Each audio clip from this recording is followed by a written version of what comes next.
yaxshi bo'ldiz, nafaqai ahli ayol dediz. Tong qorong'usidan tun qorong'usigacha mehnat qilib, xonadonni obod qilaman deb egilib bukilib dunyo topgan insonsiz. Shuncha qilgan xizmatlarimni hurmatidan ozgina savobingdan bergin.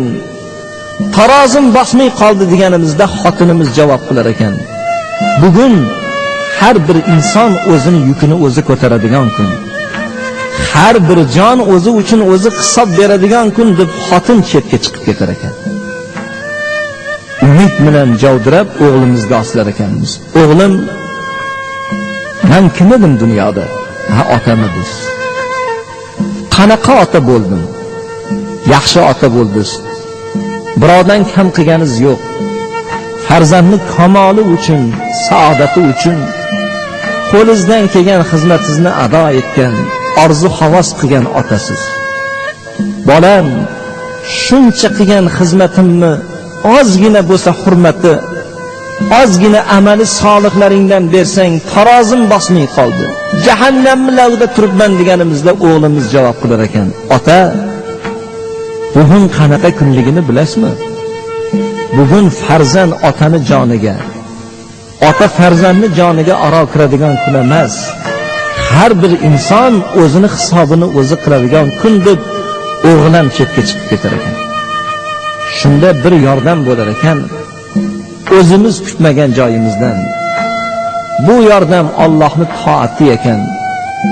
Kechalari turib o'qigan nafl namozlarimiz, kunduzlari tutgan ro'zalarimiz, nafl ro'zalarimiz, sadaqai joriya, mahalla ko'ylarni obod qilib qurgan ko'priklarimiz, odamlarning manfaati uchun soldirgan binolarimiz, maktab bog'chalarimiz, qurgan masjid madrasalarimiz, odamlarga bir esdalik bo'ladigan yaxshi qilingan amallarimiz, dunyoda orqamizda qolgan manfaatli ilm, shogirdlarimiz yozgan kitoblarimiz, qilingan ezgu amallarimiz, farzandi solihlarimizni qilgan duolari, dunyoda qilingan yetim, yesir, g'arib, g'urabo, faqir fuqarolarga qilingan ezgu amallarimiz, kechalari odamlar uyquda yotgan paytda g'aflat uyqusidan uyg'onib, ko'zlarimizda yosh bilan Allohga qilgan iltijolarimiz, toati ibodatlarimiz, bergan xayri ihson zakotlarimiz hammasi bir bo'lib jahannamning lavidan qaytarib jannatga hujjat bo'lib Allohning rahmatiga daxil qilar ekan.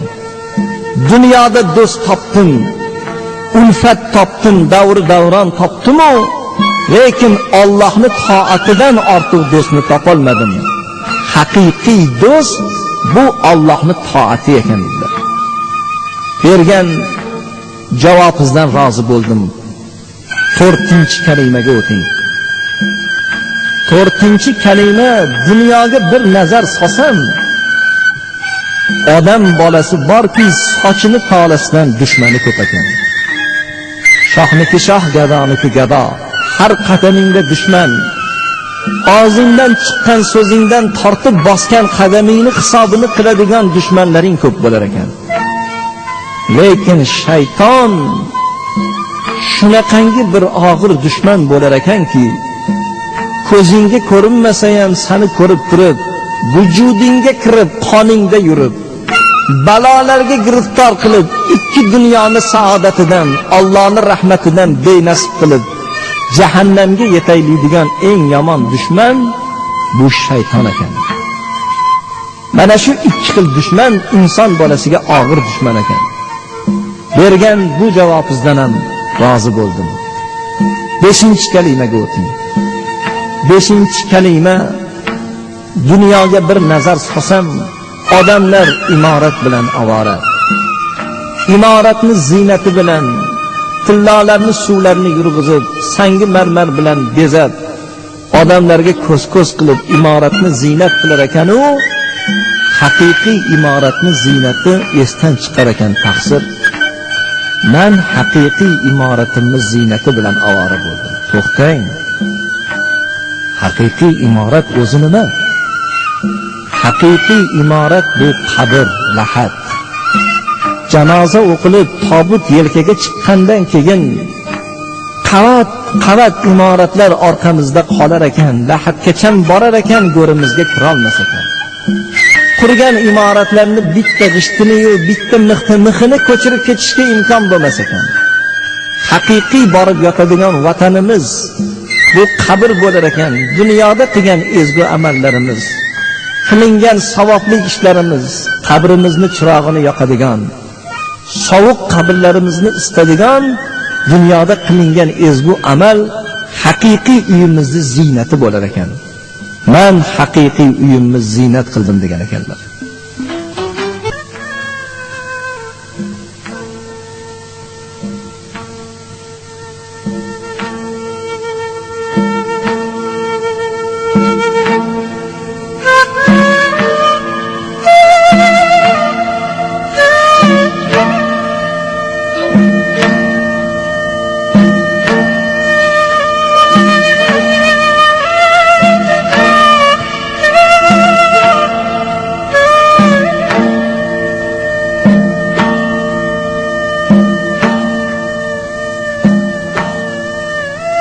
Hazrati Usmon sahobalarni davralarida o'tirganlarida qiyomat to'g'risida gapirganlarida ko'zlariga yosh kelmagan ekan.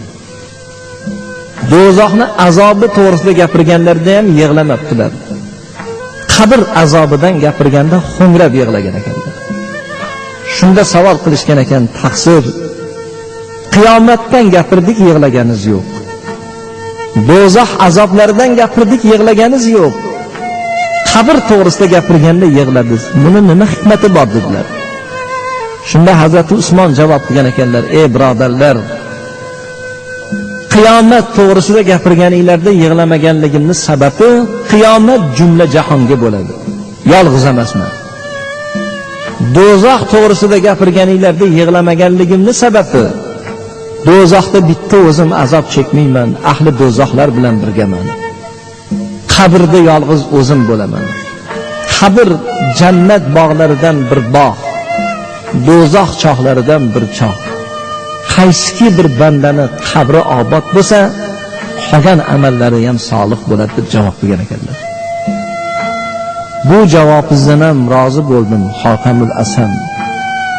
O'rgangan 6-kalimangizga o'ting. O'rgangan 6-kalimam dargohingizga kelib, orqangizda ilm o'qib, 30 yil davomida o'zimni xaridorimni aniq ko'rdim. Xaridorimni yaxshi tanib oldim, tafsir sizlar. Xaridor? Qanaqa xaridor? Xaridor ham bo'ladimi? Har bir insonda xaridor bor. Kim gulga xaridor, kim bulbulga, kim pulga xaridor. Mana xaridorim hayotning lazzatini kesadigan, farzandni otadan, otani farzanddan judo qiladigan, kelgandan keyin quruq qaytmaydigan xaridor, kelishi aniq bo'lgan xaridor o'lim farishtasi Hazrati Azroil alayhissalom. Bu xaridor savdolashishni